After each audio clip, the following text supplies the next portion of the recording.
News voice, जो हर खबर से आपको कराए रूबरू।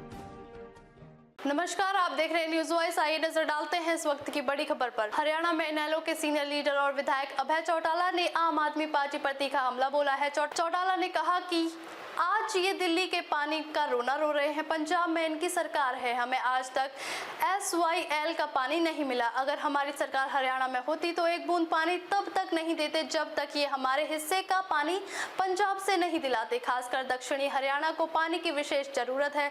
चौटाला आज रेवाड़ी में कार्यकर्ताओं की मीटिंग लेने पहुंचे थे। इस दौरान उनके साथ प्रदेशाध्यक्ष रामपाल माजरा भी मौजूद रहे। चौटाला ने मीडिया से बात करते हुए कहा कि लोकसभा का चुनाव स्थानीय मुद्दों का नहीं बल्कि राष्ट्रीय मुद्दों का था। ये चुनाव NDA वर्सेस इंडिया का था। इस चुनाव में लोगों ने फैसला कर दिया था कि नरेंद्र मोदी को सत्ता से निकालना है। इसके पीछे के भी कई कारण हैं। प्रधानमंत्री मोदी ने 5 साल में बहुत से फैसले लिए थे जिससे आम आदमी परेशान था। नोटबंदी, GST, 3 काले कानून के अलावा देश की अलग अलग कंपनियों को बेचने का फैसला था। लोगों में डर था कि मोदी फिर सत्ता में आ गए तो देश बेच देंगे, इसलिए इंडिया गठबंधन के पक्ष में वोट डाले। चौटाला ने ये भी कहा कि इंडिया गठबंधन राष्ट्रीय स्तर पर बना था, इसका स्टेट में कोई लेना देना नहीं है क्योंकि गठबंधन की अन्य पार्टियों राज्यों में अलग चुनाव लड़ रही हैं। उन्होंने ये भी कहा कि इस लोकसभा के चुनाव में भी कुछ लोगों ने हमारी मदद की, हमने भी उनकी मदद की। हरियाणा विधानसभा चुनाव में हम ऐसा संगठन बनाए जिससे बहुत सारे लोग आएंगे। प्रदेशाध्यक्ष रामपाल माजरा सहित 5 लोगों की ड्यूटी लगाई है।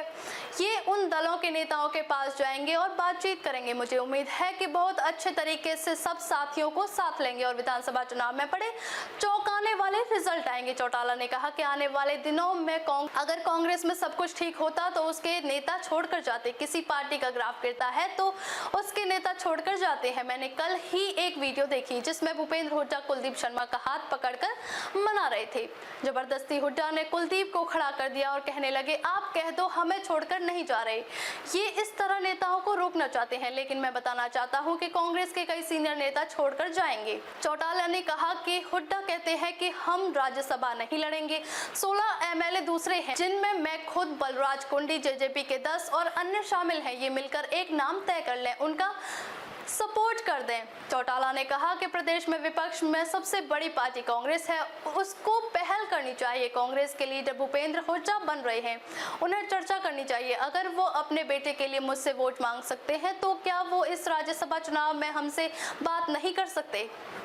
चौटाला ने आरोप लगाया कि ये सीट सीधे सीधे बीजेपी के पास जा रही है, बीजेपी को वो सीधे मदद कर रहे हैं। चौटाला ने कहा कि एक तरफ तो भूपेंद्र हुड्डा राज्यसभा का चुनाव नहीं लड़ रहे और दूसरी तरफ राज्यपाल से मिलकर सरकार को अल्पमत में बता रहे हैं। ये बीजेपी के साथ मिलकर काम कर रहे हैं। इन्हें ED और CBI का डर है। इन्होंने बहुत गलत काम किए हैं, उनमें फंसे हुए हैं। जिस तरह केजरीवाल को अंदर किया, हुड्डा जिस दिन इस तरह का काम करेंगे उन्हें भी अंदर कर देंगे। कांग्रेस और बीजेपी में बहुत जल्द भगदड़ मचने वाली है। चौटाला ने बगैर नाम लिए दुष्यंत चौटाला पर भी वार किया। अभय ने कहा कि अगर परिवार हमारा ठीक रहता तो 2019 में बीजेपी की नहीं हमारी सरकार होती। वो लोग तो बीजेपी के एजेंट हैं, उन्होंने बनाया राज खोया, हम उन्हें हटाने की बात करते हैं। उन्होंने 10 सीट जीतने के बाद उन्हें स्थापित किया। आज भी ये बीजेपी के लिए ही काम करने में लगे हुए हैं। आज के कार्यक्रम के बारे में थोड़ा सा आप ही सवाल पूछो। सभी जिलों में आप जा रहे हैं, क्या उद्देश्य है और क्या कार्यकर्ताओं को मैसेज दे रहे हैं? अभी विधानसभा का चुनाव आएगा। ये जो लोकसभा का चुनाव था ये स्थानीय मुद्दों का चुनाव नहीं था, इसमें राष्ट्रीय मुद्दे थे सारे। ये चुनाव तो NDA वर्सेस इंडिया का था और इस चुनाव में लोगों ने एक फैसला कर लिया था कि मोदी को सत्ता से पार करना। उसका सीधा सा कारण था कि मोदी जी ने पिछले 5 वर्ष में बहुत सारे ऐसे फैसले लिए थे जिससे आम आदमी दुखी और परेशान हुआ, चाहे वो नोटबंदी का था, GST का था, चाहे आपके 3 काले कानून बनाने का था, और चाहे उन्होंने अलग अलग देश की कंपनियों को बेचने का फैसला लिया। उससे लोगों को ये डर पैदा हो गया था कि मोदी अगर फिर सत्ता में आ गया, फिर 400 पार कर गया तो ये देश को बेच देगा। इसलिए लोगों ने इंडिया गठबंधन के पक्ष में वोट डाला। जो इंडिया गठबंधन बना था वो नेशनल सतर पे बना था, उसका स्टेट के ऊपर कोई असर नहीं है। अब स्टेट में उसके साथ जुड़े हुए लोग अलग अलग अपनी अपनी पार्टियों के चुनाव लड़ेंगे। कांग्रेसी कहते हैं हम अकेले लड़ेंगे, हम ये कहते हैं कि हमारे साथ बहुत सारे और संगठन आएंगे, बहुत सारे राजनीतिक दल भी आएंगे। इस लोकसभा के चुनाव में भी कुछ लोगों ने हमारी मदद करी थी, हमने भी उनकी करी थी। आगे चुनाव जब होगा तो उस वक्त हमें एक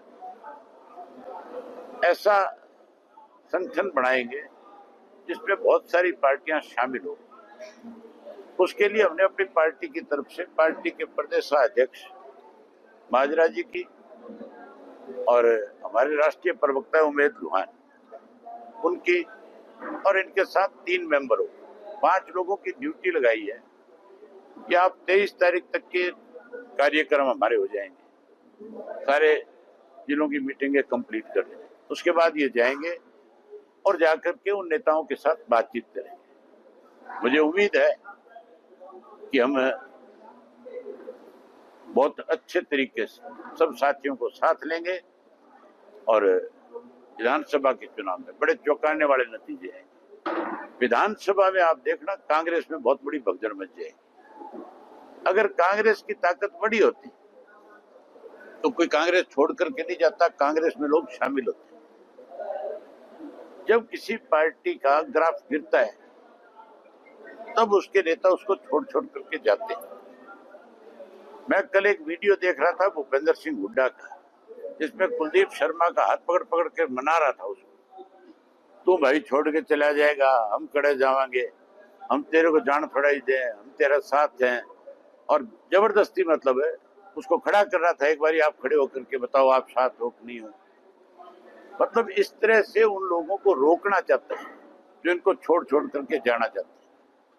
देखना आप जल्दी और कांग्रेस के कई सीनियर नेता इस कांग्रेस को छोड़ करके जाएंगे। अब तक के लिए बस इतना ही, फिर होगी आपसे मुलाकात ऐसी एक और बड़ी खबर के साथ। तब तक के लिए नमस्कार और देखते रहिए न्यूज़ वॉइस।